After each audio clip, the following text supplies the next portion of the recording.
So, what's up guys? Kumusta pila sa ayuda? Okay na.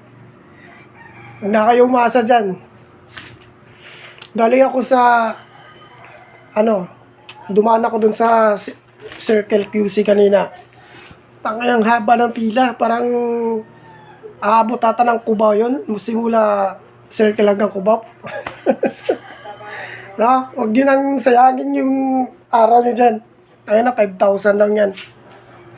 Kasi yung P-out center sa sa Pasig nagkagulo. Tapos meron pang nahimatay. Sinisi-CPR ng mga kapwa rider. Ewan ko kumusta na yung yung si Paps na yon, kung ano na nangyari sa kanya.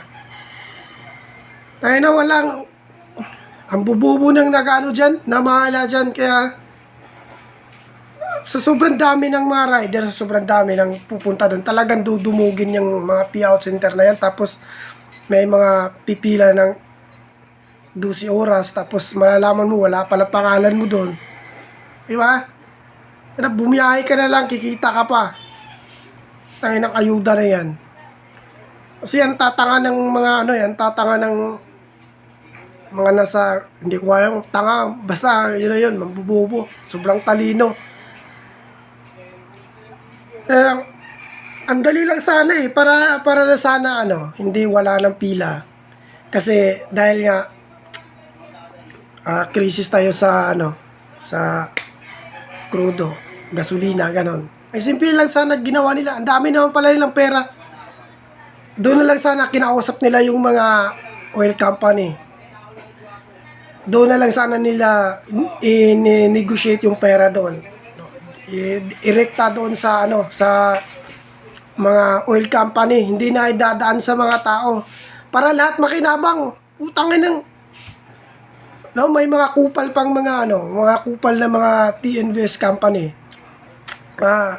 May mga kapwa ko rider na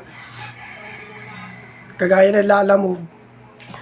Utangin na guys, empleyado ka ng Lalamove, pero meron kang account ng Lalamove, tapos merong nandun ka sa listahan ng tatanggap ng ayuda, di ba? Wala, pinagluloko lang tayo ng mga yan. Kaya wag nang isugal yung buhay, kakapila dyan, ang haba na pila. Sobrang init pa. Kanina dumaan ako dun sa circle, wala, hindi, sabi ko, wag na. Sa inyo na yung 5,000 na yan, puking inang yan. Hindi sana ganyan kalaking problema pag hindi dinaan sa 5,000 ayuda yung mga ganyan. Nirekta na lang sana nila sa may problema tayo sa crudo, sa gasolina. Nirekta nila, nakipag-usap sila sa mga oil company kung paano nila bawasan yung presyo nila. Kagaya niyan, kung mahal yung import nila, kung ano yung import nila noon, yung wala pang krisis, ang pupuna ng gobyerno, yung idinagdag. Di ba? Ang dali sana, walang mangyayari ganyan. Tingnan niyo yung search niyo yung mga P-out center sa Pasig. Tangina, nagkagulo na, para ng para ng mga zombie yung mga tao doon.